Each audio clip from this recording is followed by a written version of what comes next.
1 to 7.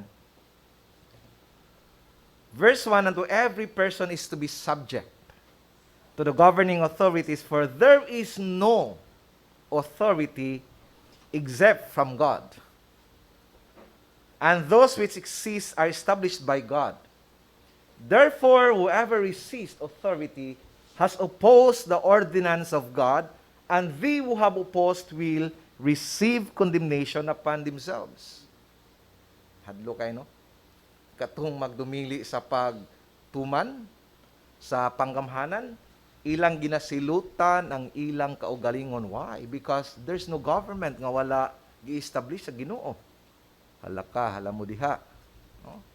You are sinning against the Lord. You are not sinning against the law of the land. You are sinning against God in the kingdom of the Lord. This is very critical, no? Verse 3 and 4. Verse 3 and 4. Verse 3. Verse 3. Unsa na marani mo man akong dila. Praise the Lord. Basta magsunog kay ang V o ang T. Maglisod ta, no? Verse 3 and 4. For rulers are not cause of fear, for good behavior. No? Kung kining mga nasa labaw, di dapat nato ning kahadlukan kung maayo tag binuhatan. But for evil, different story na yan. Do you want to have no fear of authority? Do what is good and you will have praise from the same. Para di ka mahadlok sa pulis, sa army, buhata ang maayo. Because they are good, they are not bad, no? For it is a servant of God to you for good. Wow! Kung sa pulong sa Ginoo, ang government is a servant of God. Dili lang ang mga pastors ang alagad sa Ginoo, pati ang naa sa gobyerno, mga alagad sa Ginoo. Hala mo diha. And then you are not respecting, you are not honoring those people who are in the government, those who are in authority. Ingon siya diri, they are God's minister. Okay, padayon ta. But if you do what is evil, be afraid. Klaro gina, if you do what is evil, be afraid, for it does not bear the sword for nothing. Dunay gihatag dai ang Ginoo sa gobyerno. Ang gihatag sa Ginoo sa gobyerno ang espada. Ingon sa diri, ang espada wala lang gihatag sa Ginoo for nothing. Dunay katuyuan ang espada, bantay mo. For it is a servant of God, an avenger who brings, dunay pa avenger ba ning government dili lang day nang avenger atong ginatanaw. Tanawa ra gudo. Apil sa avenger ang government. Praise the Lord, palakpakan na to ang Ginoo. Apil man ang government sa avenger who brings wrath to the one who practices evil. May the good Lord will bless us in studying His Word. Okay, so I will dive directly to the point that I want to emphasize this morning. The number one question, what would be my responsibility to the government? Based on this passage that we have today. Unsa ba ang akong responsibilidad? Unsa ba ang akong mga kaakuhan? Unsa ba ang ako ang kinahanglan response o relasyon sa gobyerno? So that would be our first point. Napumaday, verse 5 to 7, dahil basahon na nato.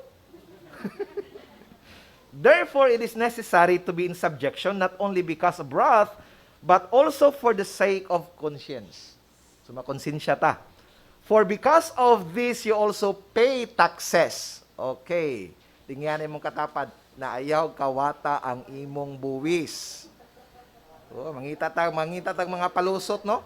Mangita tag mga palusot nga makasave ta sa atong buwis. Kristohanon pagyod. Mangita tag mga pamaagi nga di ta makabayad og sakto. Mangita tag katong mga under the table. Nga kaltas-katal sinamong buwis dia imo nang kami ni bahala sa imo. Hello somebody. Matakot kayo ingon ang previous verse ganina, if you do evil, be afraid. Matakot ka na. If you are cheating in paying your taxes, be afraid. Oh my goodness. Hallelujah. Okay. Because of this, you also pay taxes for rulers. Are servants of God. Ikaduha gid gibalik ba, servants of God. May na lang, wala gibalik ang Avengers, no? Devoting themselves to this very thing. Pay to all what is due to them, tax to whom tax is due, custom to whom custom, respect whom respect, and honor to whom honor. Again, may the good Lord be blessed upon the reading of His Word. Okay, first point, let us dive directly to the first point nga akong gusto i-emphasize. What would be my responsibility? In verse 1, every person is to be subject to the governing authorities, referring to the government. Tanang mga katawhan kinaanglan magpailalom sa mga tao nga naa sa panggamhanan. Amen. Amen. Okay, so every person, it means no one is exempted. Dili bot ipasabot nga, pastor ko, exempted ko sa law of the land. Dili bot ipasabot nga, mayor ko, exempted siya sa law of the land.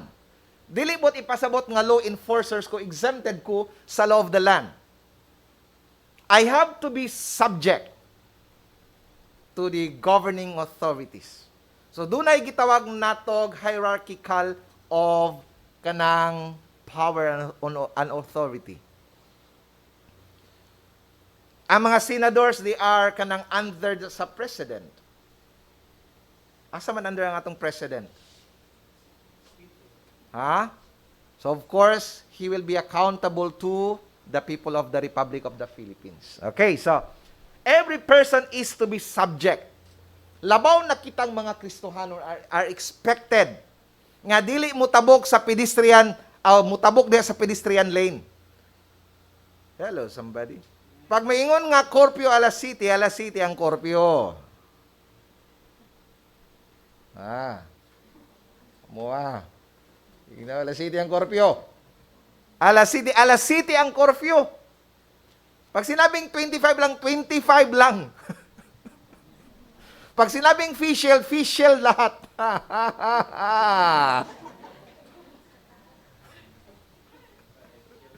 We must be subject to the governing authorities. Tama dong? Kaingon siya kaganina, sala against God. We are sinning against the Lord because we are avengers.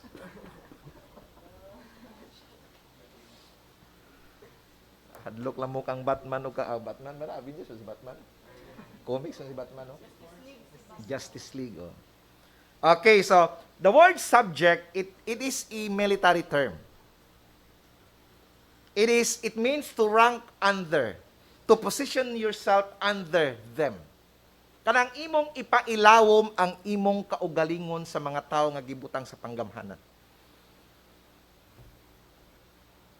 So dili ni sayon buhaton ingon ni Pastora Jane kaganina, no? Kining word nga subjection, it's so hard. Maabot pa ta diha sa kwan. Sama ni sa usa ka sundalo that he is willing to submit himself to the commanding officer. Pag ingnon siya mukaon og tae, kaon siya og tae. Kaagi ko sa una no, training namo sa kuan. Training mi pastor sa kanang kan ba kanang sundalo. Gusto lang kita mugo nito kanang bangbang. Training mi gi wala inon mi gipakaon og tae, gipa kuha mi ng tae sa ero kay nasa among formation na may tae. Gipahinluan gid sa amo tanan mi naka ana jud sa kamot kay di man mo sugot ang kuan di kuan kamuton jud daw. At tanan mi oy nag-inilugay pa mi. Panghatag kay kung wala kay tae sa imong kamot, panisyan man ka. So kinahanglan. So, grabe no? Grabe inana ang training sa mga sundalo, they have to obey before complain. Okay, now, mo ni ang picture nga gusto ipakita din ni Apostle Paul. That we must be subject to the governing authorities. Okay, so the issue is not what kind of government. No. Wala giingon diri maayo man dautan, no. There's no question what kind of government. There's no question what kind of governing authorities. Why? Unsa tiging sa pulong sa Ginoo? Because vengeance belongs to God. Ang ato diha nga sila mga sulugoon sa Dios, kung dili sila magtuman sa gisugo sa Ginoo sa ila, they will be accountable before God and God will punish them. So lahat ng governing authorities, muamba ko og gamay, bisag asa, sa pamilya, mga mamagpapa, bisang pagdautan atong mamagpapa, we have to be subject to the governing authorities. Hello, somebody. Dautan man sila, maayo man sila, we have to obey them, we have to respect them, we have to honor them. Can you say amen? Tanang mga mamamingog, amen. Ngano man, ilalo mo sa ilang panggamhanan. Okay, so there's no question. Regardless, unsa sila, dautan man sila nga mga amo, dautan man sila nga mga leader, we have to be subject to them. Okay, so, there's no question about the governing, the way or the form of government. Siguro kita kung makaadto ta sa kanang communist, maglisod tag submit kay naanad ta ning democracy. Democracy means you won by the vote of the people because people choose you. Inana ang democracy. Pero kung dito ta sa communist, gitawag manig authoritarian, tama ba? Kanang isa lang ang masunod, komunista. Maglisod na tagsunod anak nga gobyerno kung dito ta mabutang. Why? Because naanad ta ning democracy. Daghay klase nga government. Dunay anarchy, dunay oligarchy, dunay monarchy. You are born in that position. You don't have to earn that one. Royalty, pag anak ka sa hari, ikaw gid sunod nga hari. Walay laing mahimong hari. It's by blood. So that's a government by one. Isa lang. Walay lain. Pero regardless unsa nga klase sa panggamhanan, the Bible is very clear that we have to be subject to them. Why? Because God is behind them. Okay, so let us be reminded that when Paul wrote this letter, he was addressing the Rome, no? And Rome during that time was under the cruel king, the emperor, si King Caesar. Nga grabe ni siya ka kanang dautan nga hari nganuman kay ang mga Kristohano niyang himuong sulo sa iyahang palasyo. Kada gabi magkuha na siya duha ka Kristohanon, iya nang ipatindog diha sa iyang pultahan sa iyang palasyo. Iyang sana gapuson niya, iyang sindihan ng ulo, magsigahanton maugdaw. Himuon niyang sulo ang mga Kristohanon, inana kadautan si King Caesar. Pag panahon sa kanang mga piyesta, iyang ginakanang iyang gipang dula ng mga Kristohanon, iyang ipagugugukod sa layon diya sa arena. Kailan mo sa arena, dili ng arena nga ginahimong pandesal, lahi na. Lahi na nga arena, dili na mao. Lahi na ha. Kanang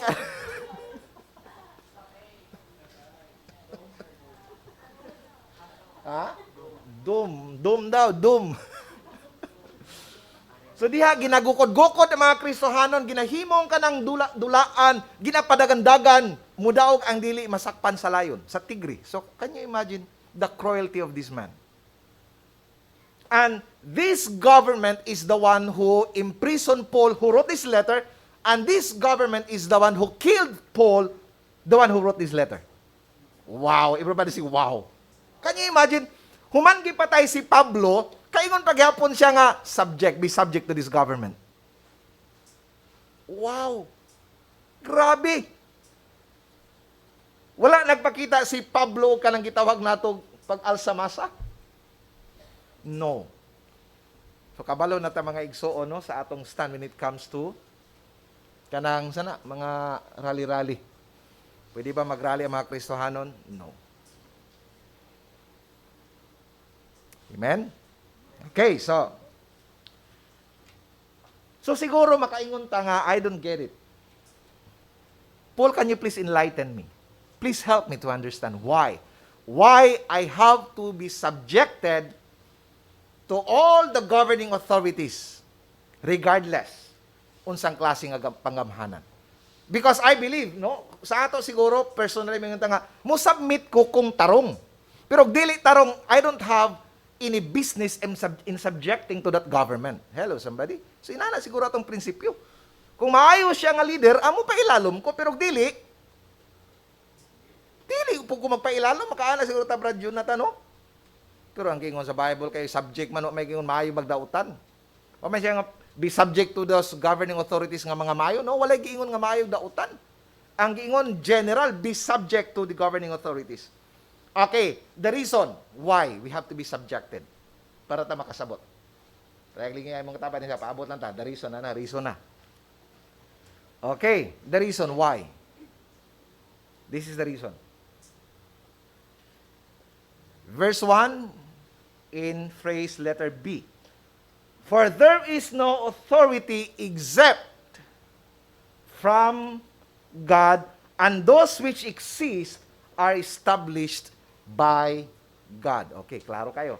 Ngano daw tang mo subject under the governing authorities regardless dautan o maayo, ingon siya, walay panggamhanan nga wala nagikan sa Dios. Og tanang existing nga panggamhanan gitugutan sa Ginoo, established by God. God is behind it. God is the founder of it. God is in control of it. Hallelujah. Hello, somebody. Nganong kinahanglan ko magpailalom? Because God sees everything. Wala nagpiyong ang Dios, kabalo ang Dios. Kabalo ang Dios nga ongoing ang atong vaccination. Hello, somebody. And God is still on His throne. Manaikingon nato, if they meant it for our harm, the Bible says, everything's worked out together for good for those who trust the Lord.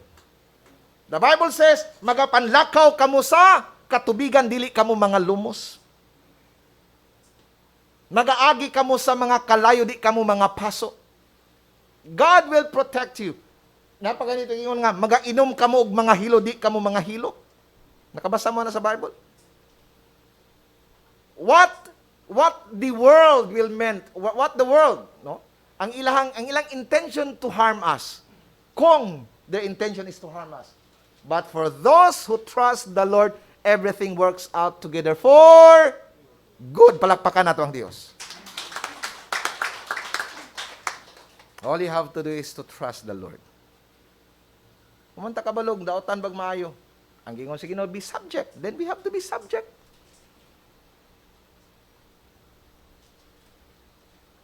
There is no authority from the Lord.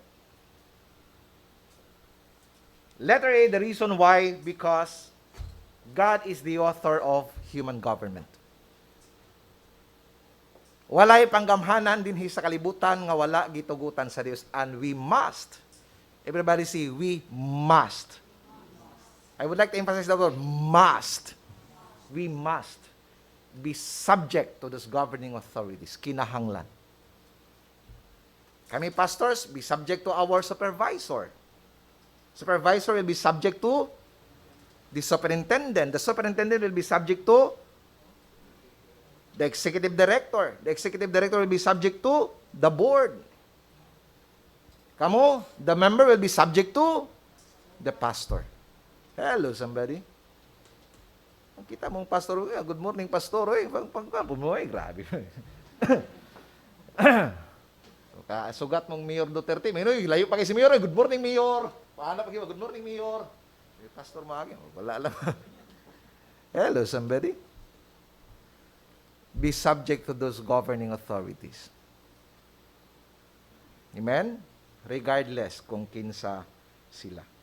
Because we are sinning against the Lord. Okay, in Matthew chapter 28 verse 18, itong sinabi ng Bible. And Jesus came up and spoke to them saying, all authority, everybody say all. Say it one more time, all. All authority in heaven and on earth was given unto me. So klaro kayo nga tanang panggamhanan sa langit ug sa yuta gihatag sa Dios kang Kristo. All of these governing authorities were under Christ. Gihatag kang Kristo ang panggamhanan sa langit ug sa yuta. So walay kanang authority nga dili under sa panggamhanan o sa pagdumala ni Kristo. God is behind it, God ordained it, God established it, and God is the author of it. Nakapangutan na ta, how can God ordain an ungodly government? Pastor, paano ba kanang mag-establish ang Ginoo kanang panggamhanan nga dautan? Ingon ka nga all government established by God. All government are, God is behind it. Is it possible? Of course, it's confusing, it's troublesome, but the answer is yes. The answer is yes. Pwede ba? That God will establish kanang i-government nga perting daotana? Pwede. Pwede. Okay. God is the one who put rulers on the throne. God is the one who remove rulers from the throne. Hello, somebody. Ang Diyos ang magbutang, ang Diyos ang mukuha. Can you still remember sa kang King Nebuchadnezzar? One day, he was so arrogant, he was so full of pride. Ingon siya, ako ning tanan ang gingharian, ako. Gibadlong siya ni,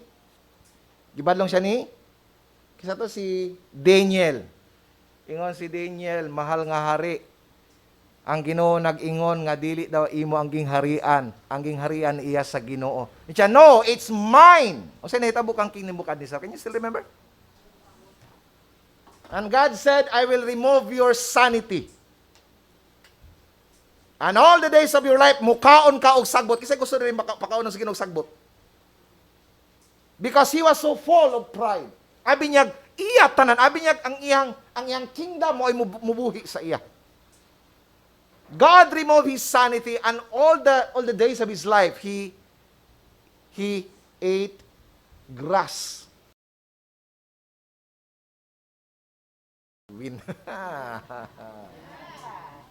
Only when sa dihang he recognized the Lord, that the Lord is the God of all, aya siya naulian. Can you remember that one? So God is the one who removed rulers from the throne. And God is the one who put rulers in the throne. Dili aksidente. Igsoon, dunay duha ka perspective when it comes to democracy. In human perspective, makaingon ta nga nidaog siya kay giboto nato siya. No. Dili pa diha na human ang tanan. There is a divine perspective. The divine perspective, he won. Why? Because God chose him. Not because people choose him. Hallelujah. Makaingon siguro na, nahimong presidente si Duterte kay among giboto si Duterte. No. Nahimong presidente si Duterte kay among gipili si Duterte. No.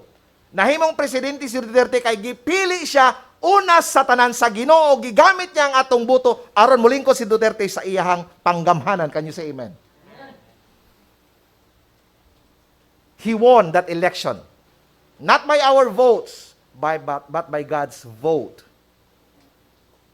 Democracy chosen by the people. Theocracy chosen by God. He became the president because God chose him. Palakpakan nato ang Diyos.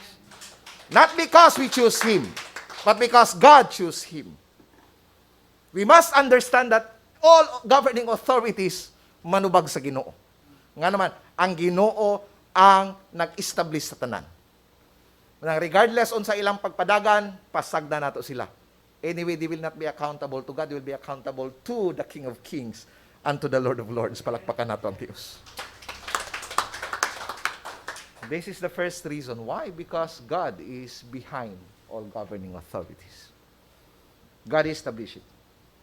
Okay, so this is the concept of the government. Barangay captain, kung taas pa ng triangle, butang ko na, proclaimed na kay puro ka na sa dayong. Wala, puno naman ang pyramid, no? Wala na din na. I-extend lang na to. Extend lang. Saan naman niya? Extend na to. Barangay captain, mayor, governor, president. And guess what? Guess what? God is in the apex. God is on the throne. It is not the president. Oh my goodness, hallelujah. It is not the governor. It is not the mayor. It is not the barangay captain. It is God who is on the throne. All of them are under God. There's only one king and there's only one Lord. Hello, somebody. Palakpakan na to ang Ginoo. Muna yung mahadlok ta sa atong pagamahanan. All of them are under God. Our city is under God. Our nation is under God. Our planet is under God. All of those governing authority are functioning under God. Woo, Lord have mercy. Lord have mercy. God does not look across. He looked down. Hallelujah. Lord have mercy. He don't look across because there is no like Him. Walay ka-level ang Diyos. What He does is He look down. Why? Because everything, all of us are under God. He don't look across. Instead, He look down. That's the God whom we serve. Mahadlok pa ba ta sa government? No. Because God is still on His throne. Daghay mga issue ng gawas, no? Hadlok magpabaksin ng uban. Of course, makarelate man ta. Kaya kita mang tanong, may siguro wala na hadlok nagpabaksin, bisa kini nga baksin na, di ba? Ni kurog po na itong tuho, di ba? Mahadlok yun ta. Because we do not know, no? Wala pa'y nasuwayan aning baksin. Murag kita ang nahimong, sa tawag ani, kita ang pinakauna, no? Pero again, the Bible says we have to obey, respect, honor the government, and trust the King of Kings and the Lord of Lords. Anyway, tomorrow is our schedule sa mong vaccination. On time ang ako ang wali. Inana ka maayo ang Ginoo. Walay ka-label ang Diyos, okay?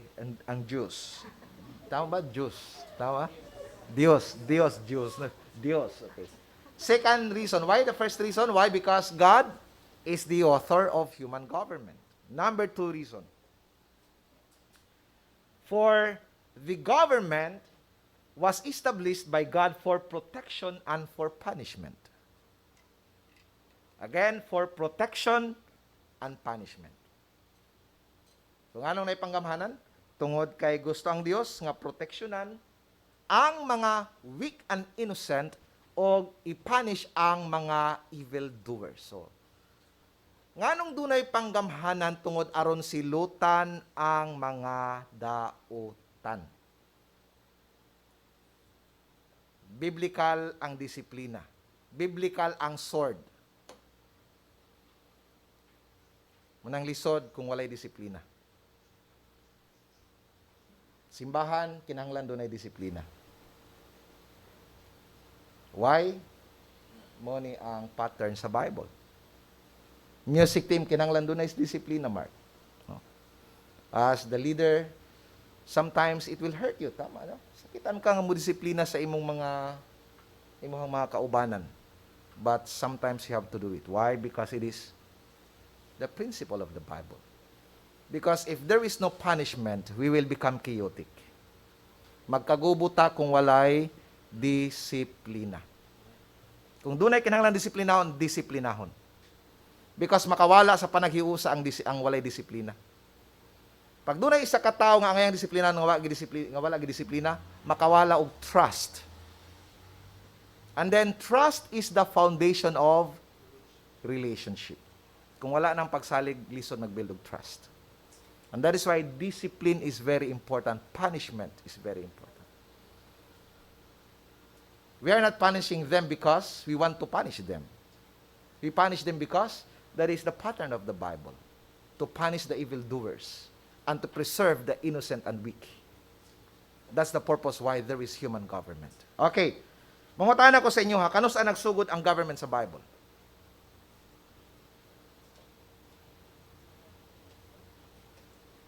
Anybody? For 200 pesos. Ha? Adam and Eve? Asa nahitabo ito si Adam and Eve? Ha?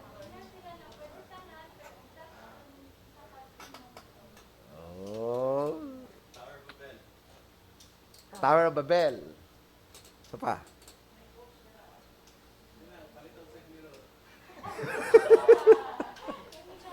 Okay, now, sa Garden of Eden, wala pa, tama ba? Eden, okay. Sa Garden of Eden, wala pa'y human government. Ask me why. Ask me why. Tungod, there is no sin in the garden. Everything is perfect. Walay pulos ang government because as we could see, it's for protection and punishment of evildoers. In the Garden of Eden, there's no human government. When was the government starts? So wala siya gimension sa Bible, but it happens after Adam and Eve sin against God. Okay? If you could still remember, sa diyang nakasala sila, gipagawas sila sa Ginoo sa tanaman. Okay, if I will ask you question, sa ilang kahimtang sa sulod sa tanaman, everything is perfect. Tanan, makao nila. Perting ninduta, perti kanindot ang kinabuhi sa sulod. Di wala kaya'y tendency nga magka-homesick sila sa garden? Wala kaya'y tendency nga maningkamot sila mo balik sa garden? Kung ikaw si Adan o si Iba, wala, di kaya mo abot sa inyo huna-huna, mamalik na lang ta dito langga. May dito kay di ta maghago, may dito kay nindot ang kinabuhi, may dito kay abundansya. Dili kaya mo abot sa ilang huna-huna to be back in the garden. Hello, somebody. Please answer me. May possibility nga mabalik sila? Wala. May possibility nga mabalik sila? Wala. Na! But there's no way that they will be coming back to the garden. Why? Why? Please answer me. Why? They cannot go back to the garden. Because there was an angel with a flaming sword guarding the Garden of Eden. And I believe that sword is not just a decoration. Hello, somebody. Kung mosulod si Adan o si Iba, I believe they will be executed by the angel. Dili ni decoration ng sword. Mutayin ko kanina, it does not bear, sa tingin ko kanina, tingin ko siya nga, ang sword does not bears nothing. Dunay purpose ang sword. Nice sword sa Book of Romans, nice sword din sa Book of Genesis. Why? To protect the garden sa pag-entry ni Adan ug ni Iba nga nakasala na. Okay, nakita ninyo? So I believe that the government starts after Adam and Eve sin against the Lord. Okay, what was the purpose of the sword? The purpose of the sword is an instrument of restraint. Restraint means pagpugong.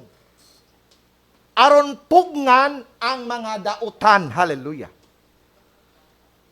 Ang espada gihatag sa Ginoo sa gobyerno aron dili ibunal sa mga dautan, aron ipatay sa mga dautan. Harsh magay ka, pastor. Do we believe in capital punishment? Anyway, ang capital punishment, buti pasabutan na, sunod na siya sa interest punishment. Doon ay capital punishment, doon ay interest punishment.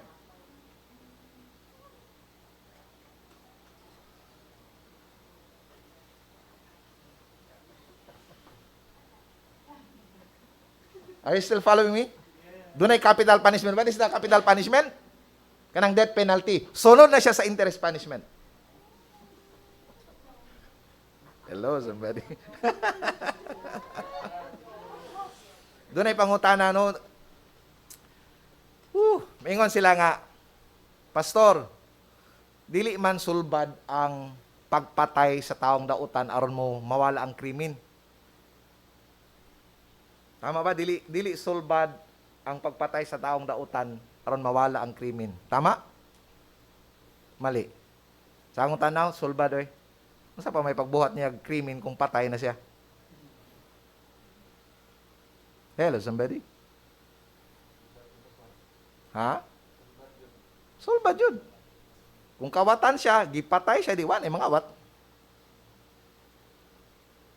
I believe that death penalty is the doctrine in the Bible.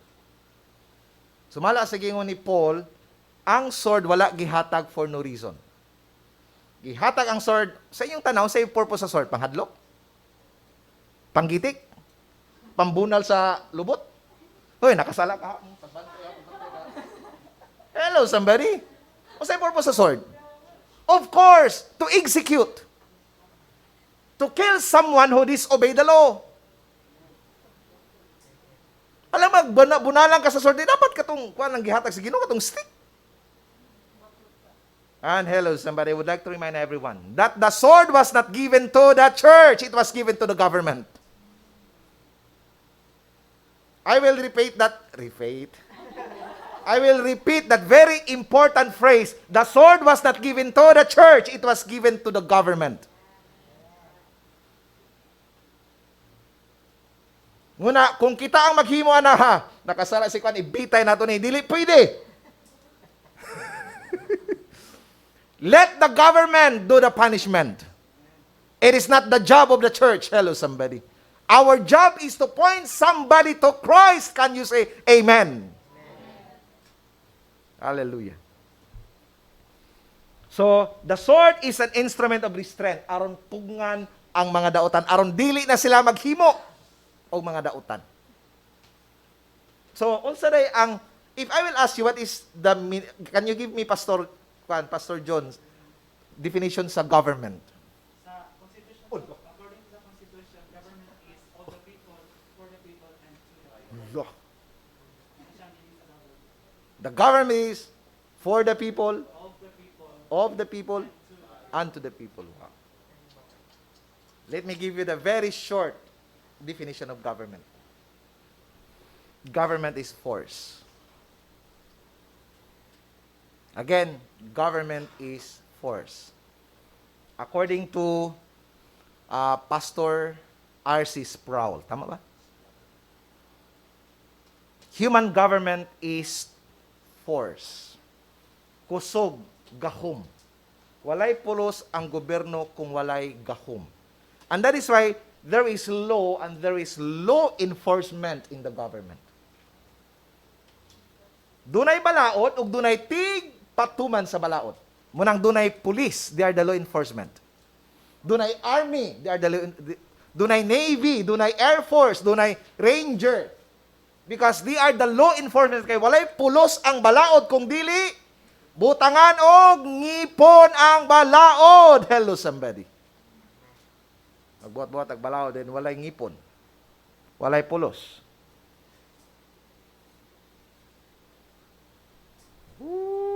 Lord have mercy. Ingon ana igsuon ang katuyuan sa balaod to protect the weak and innocent and to punish the evildoer. Luoy kay mga inosenting tao, although ingon man ta nga ang Ginoo ang magbalos, no?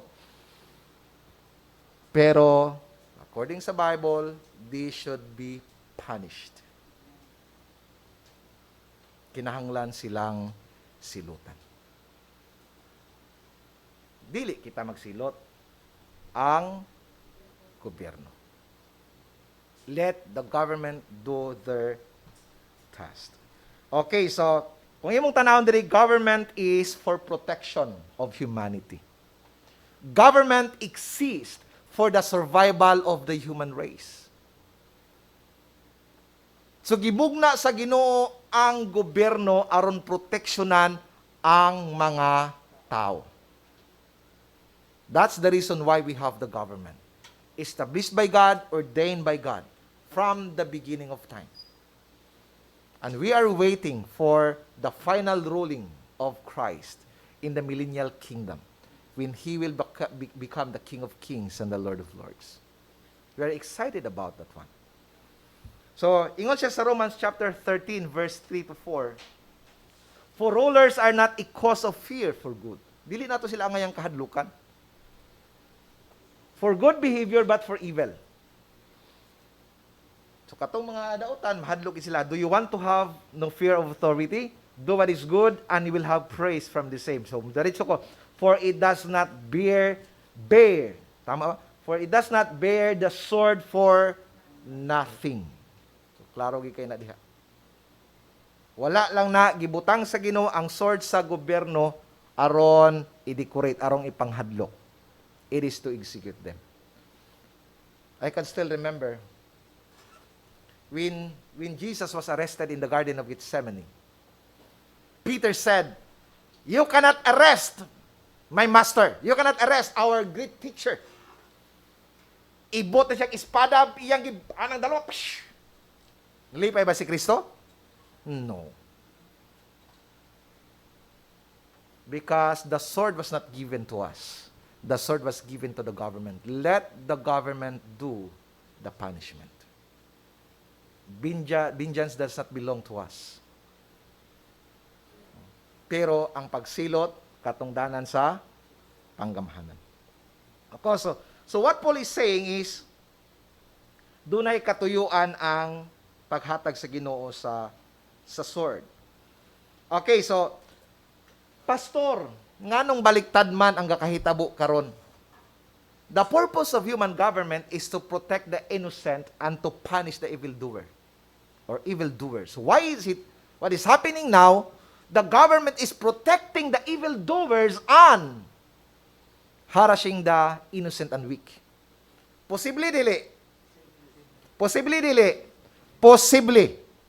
Dili mo ipasabot nga God ordained the government nga ang tanang nasa panggamhanan mo tuo sa Ginoo, mo sunod sa Ginoo. Mura og gabog simbahan. Ang simbahan ang nag-ordain ang Ginoo man. Pero di mo ipasabot nga tanang pastor nagasunod sa Ginoo. Na may mga pastor pud uban nga wala nagasunod sa Ginoo. Hello somebody. The same case with the government. It will not guarantee nga ang mga tao naglingkod nga may kahadlok sa Ginoo. Although God ordained it. God established it.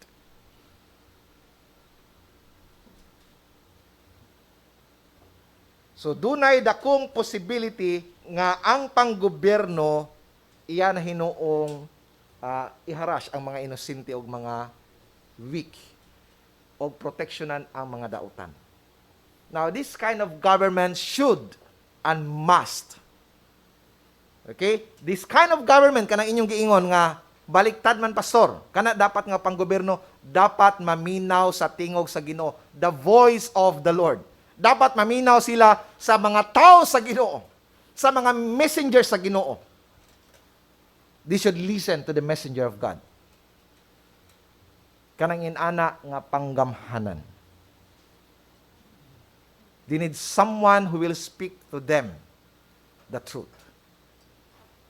Okay? Okay, so, mga igsoon, the worst government is still better than no government at all. I will repeat that phrase. With no government at all. Ang daotan nga panggobyerno mas maayo pa kung kaysa wa nagigobyerno. Can you imagine life on earth? If God will remove human government for just 1 week, what will happen to the world? Hello, somebody? Imagine, just for 1 week, God will remove the human government on earth. Sabihin na nato, komunista. So, kung wala na ang panggamhanan, everyone will be free to do what he wants to do. Hello, somebody? Imagine what will be the world. Just for 1 week, God will remove human government on the face of the earth. And I bet, and I believe that you will not like one. You will not like that one. Amen? And that is why worst kind of government is still best than no government at all. Bisang pagdautan sila, pasalamat na lang ta kay doon nagapoy panggamhanan. Kaysa wala panggamhanan. Hello, somebody? Palagpakan na to ang Diyos. Palagpakan na to ang atong gobyerno sa Davao City. Palagpakan na to atong government sa Pilipinas. Still, okay paghapon ang naay government kaysa walay government. Mura gyapon na simbahan. The worst kind of pastor is still better than no pastor at all. Hello, somebody? The worst kind of husband is better with no husband at all.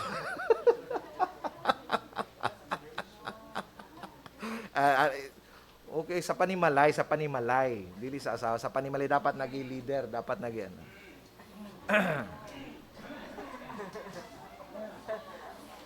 If you could still remember in the book of Judges. Hinam naman sa book of Judges. Di ba? Kung sa Ginoo, during the time there were no judges and political leaders. And all the people were doing what is good for their eyes. Ilang tanang himang, ilang tanaw nga okay. And that is the reason why God sent judges, kings, and leaders in Israel. Mutong nahinungdan doon ay mga judges na si King Saul, si King David, tungod kay ang mga tao nagbuhat na sa ilang gustong buhaton. Tanan, pataka na lang sila buhat. Wala human government. And that is why gihatag sa Dios ang mga judges, hari, o mga rulers. All of them came from the Lord. Palagpakan nato ang Ginoo. Okay, so nabay limitation, Pastor. The next question will be, kung to be subject, nabay limitation, nabay exemption. Yung si Pastor Jane kanina, of course, naa. If the government will tell you to do something that the Bible does not tell you to do it, do not do it. You are not just not to obey, but you must disobey. I will say it one more time. Dili lang ka, dili mutuman, dili jud ka mutuman. You must disobey. If the government will tell you something that the Bible is not commanding you to do it, do not do it. You must disobey. That is the limitation. Or, kung wala ka gipabuhat sa butang nga gipabuhat sa Bible, you must disobey. We must disobey. Why? In Acts chapter 5 verse 28 to 29. We give you strict orders. It was the time of Paul and Peter and John. We give you strict orders not to continue teaching in this name. And yet you have filled Jerusalem with your teaching and intend to bring this man's blood upon us. Unsay tubag nila? But Peter and the apostle answered, we must obey God rather than man. So what is the ground? I have to disobey the government because I have to obey God rather than man. Kung igna na si Pastor Roland, you have to stop preaching the word. I cannot do it. Kinahanglan tumanaw na ako ang Diyos because God told me to preach the word to all the nations. That's the limitation.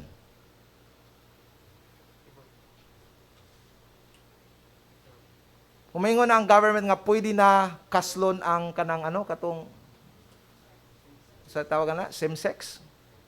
Pastor Ulan, you have to officially be a minister for the same sex. Naba sa Bible? No. I must disobey the government because it was never in the Bible. Nga pwede kaslon ang same sex. We say it with love because we know that the Bible is the final authority. We believe of the sola scriptura, that the Bible has the final say. It's the Bible. All of the books, book of physics, law books, tanang balaod, tanang libro, all of them piled under the Bible. Because the Bible is the final authority. Kung unsa ang gisulti sa Bible, mo natong buhaton. Unsa ang wala gisulti sa Bible, dili nato buhaton. Because this is our final authority. That's the limitation. We disobey them because we rather obey God. Not because we disobey them because we don't like their policy. We disobey them because it's not favorable to us. It teaches me a great lesson. And again, it changes me a lot. Regardless who they are, you have to be subject to them. Regardless of who they are. As long wala pa ka pabuhata sa butang, wala gipahimo sa Bible.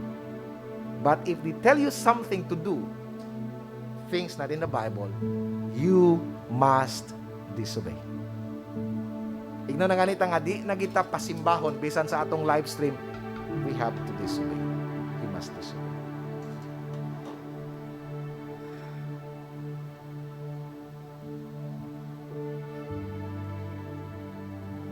Sa verse 6 kanina sa tuyang kingon, we have to pay our taxes.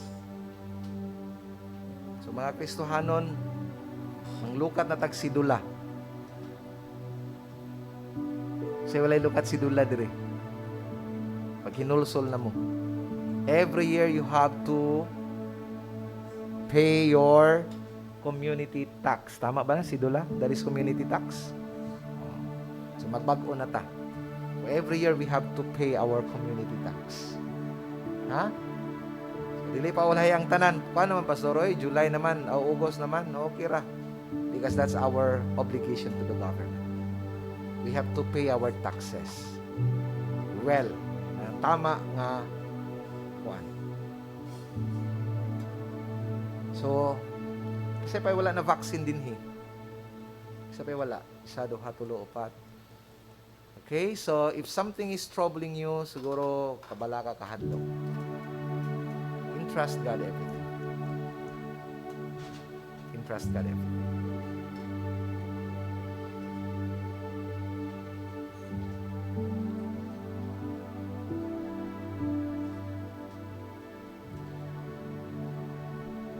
Ang church dili ilalom sa government. Ang government dili ilalom sa church. We cannot bring the church.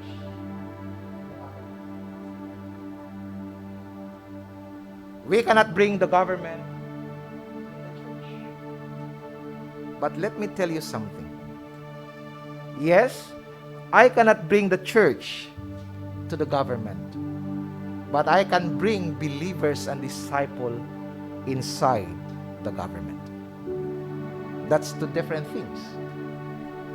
Dili na ako madala ang simbahan sa gobyerno, pero madala na ako ang mga Kristohanon dito sa gobyerno to make an impact and influence in the government. Pastor, unsay mong stand na, Pastor? Bago na to. Ang Kristohanon pwede ba bunagan sa politika? Pwede. We are not bringing the church in the government. We are bringing believers in the government. Pastor, pwede ba mudagan pastor sa politika? My personal stand, dili pwede. Pangalan pa lang niya daan, pastor. You are the head of the church. Kung mudagan ka, you have to vacate that position of the pastor. If you feel that you have been called by God into another sector, because ang government of Sekingo sa ila, they are ministers of God. Tama? Kaganina. Walay kalainan sa pastor. Kung kitawag ka sa Ginoo nga, magdumala dito sa government, then do it. Obey. But you have to vacate your position in the church. That's my personal stand. Pero Kristohanon, okay, pwede. But pastor, you should leave your relinquish the duty in the church and then run sa government. If you feel that you are called by God. Okay? So that's my stand. So, mga igsoon,